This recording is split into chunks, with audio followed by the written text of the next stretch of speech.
Have you ever felt that gut-wrenching suspicion that something is wrong, even when everything on the surface seems perfect? That's exactly where our story begins, with a man named Mark, who found himself in that very situation. Mark and his wife, Sarah, had what everyone thought was a storybook marriage. They were high school sweethearts, the couple everyone looked up to. They had a beautiful home, two wonderful kids, and a life they'd built together over 15 years. From the outside, it was a picture of happiness. But as we all know, pictures can be deceiving. It started subtly. A shift so small, Mark almost convinced himself he was imagining it. Sarah, who was usually an open book, started becoming more private with her phone. It was always face down on the counter, or quickly tucked away when he entered the room. Then came the late nights at work. She was a graphic designer, and she'd always been dedicated, but suddenly, urgent deadlines and last-minute client meetings became a weekly occurrence. At first, Mark was her biggest supporter. He'd make sure dinner was ready, get the kids to bed, and tell her not to work too hard. He trusted her completely. Why wouldn't he? This was Sarah, his Sarah. But the small, unsettling signs started to stack up. There were unexplained receipts for dinners for two at fancy restaurants he'd never been to. When he asked, she'd laugh it off, saying it was a business lunch she forgot to mention. Then a new perfume. A scent he didn't recognize, one she claimed was a free sample.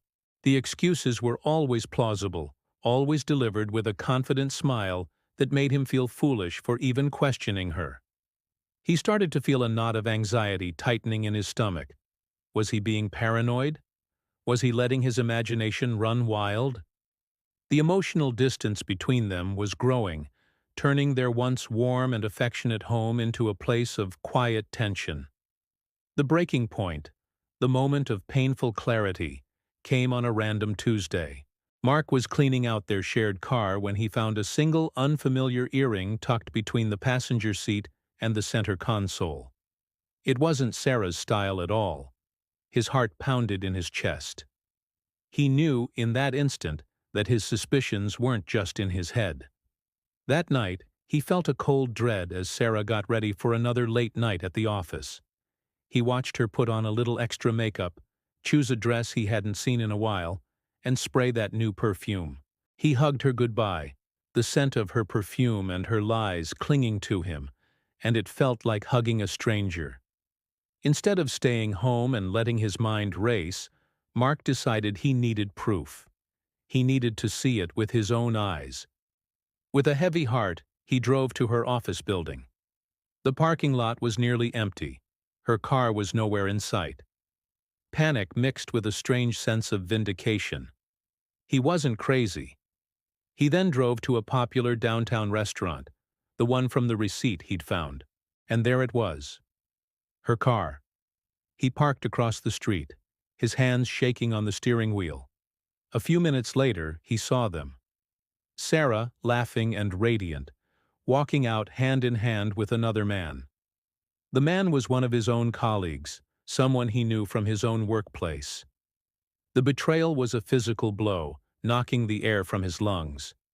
In that moment, watching them share a kiss before parting ways, Mark's world shattered. Driving home in a daze, his first instinct was pure rage. He wanted to scream, to confront her, to throw her out of the house and expose her lies to everyone. He imagined the explosive fight, the tears, the accusations.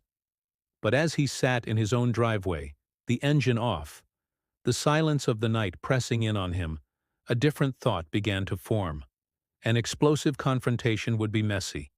It would hurt the kids, turn their lives into a battlefield, and likely get bogged down in a long, bitter legal fight. Sarah was smart and manipulative. She would twist the narrative, play the victim, and try to take everything. He couldn't let that happen. He realized that a loud emotional reaction was exactly what she might expect. It was what he wanted to do, but it wasn't the smart thing to do. He needed a different approach, a quiet, calculated, and unshakable plan. The next morning, Mark acted as if nothing had happened. It was the hardest performance of his life. He smiled, made coffee, and talked about his day. Inside, he was a wreck, but on the outside, he was the same old dependable Mark. That day, he made a quiet phone call. Not to a friend to vent, but to the best divorce lawyer he could find. During the consultation, he laid out everything he knew, every piece of evidence he had gathered. The lawyer listened patiently and then gave him some crucial advice. Stay silent. Continue to act normal. Don't let her know you know. And most importantly, start preparing. This wasn't just about ending a marriage anymore. It was about protecting his future, and most importantly, his children. For the next 2 months, Mark lived a double life. To Sarah, he was the loving, slightly oblivious husband she was used to. He listened to her stories about stressful days at work, nodding along while he mentally catalogued every lie.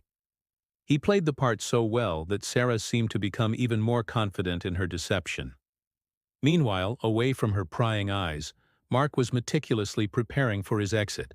He followed his lawyer's advice to the letter. He opened a new, separate bank account. He carefully documented every lie, every late night, every suspicious expense. He gathered financial statements, mortgage documents, and anything that would be needed to ensure a fair and just separation of their assets. It was an emotionally draining process. He had to fake affection for the woman who had shattered his trust, all while methodically dismantling the life they had built together. The final piece of the puzzle fell into place one afternoon. Mark's lawyer advised him that securing the primary residence before filing for divorce would be a major advantage, especially for providing stability for the kids. Their house was in both their names, but Mark had made the down payment with an inheritance from his grandparents. He had the documentation to prove it. With his lawyer's guidance, he structured a plan to secure a new loan using his premarital assets as leverage to buy out Sarah's half of the house. It was a bold move, but it was legally sound. He spent weeks finalizing the paperwork, all while maintaining his calm exterior at home. The day finally came. All the preparations were complete. The new bank account was funded. The legal documents were ready to be filed. The house buyout was approved and ready to be executed. That evening, Sarah came home humming a tune, fresh from another late meeting. She found Mark sitting calmly at the kitchen table. He didn't look angry. He just looked calm. "Sarah, we need to talk," he said, his voice steady. She immediately went on the defensive, asking what was wrong, her face a mask of fake concern. "I know, Sarah," he said simply. "I know about everything." He watched the color drain from her face as the reality of the situation hit her.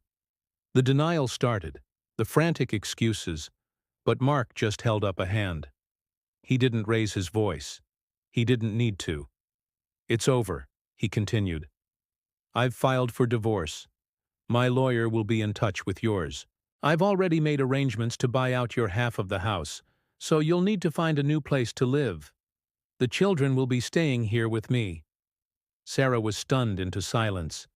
This wasn't the explosive fight she might have prepared for. This was a quiet, decisive end. There was no room for argument, no space for her manipulation. Mark had taken away all of her power by refusing to play her game. He had chosen the smartest way to leave, not with a bang, but with a quiet, unshakable resolution that protected himself and his children. His calm, calculated approach had won. He was finally free. Thank you so much for watching. If this story resonated with you, please hit that like button and subscribe to the channel for more content. We'll see you in the next video.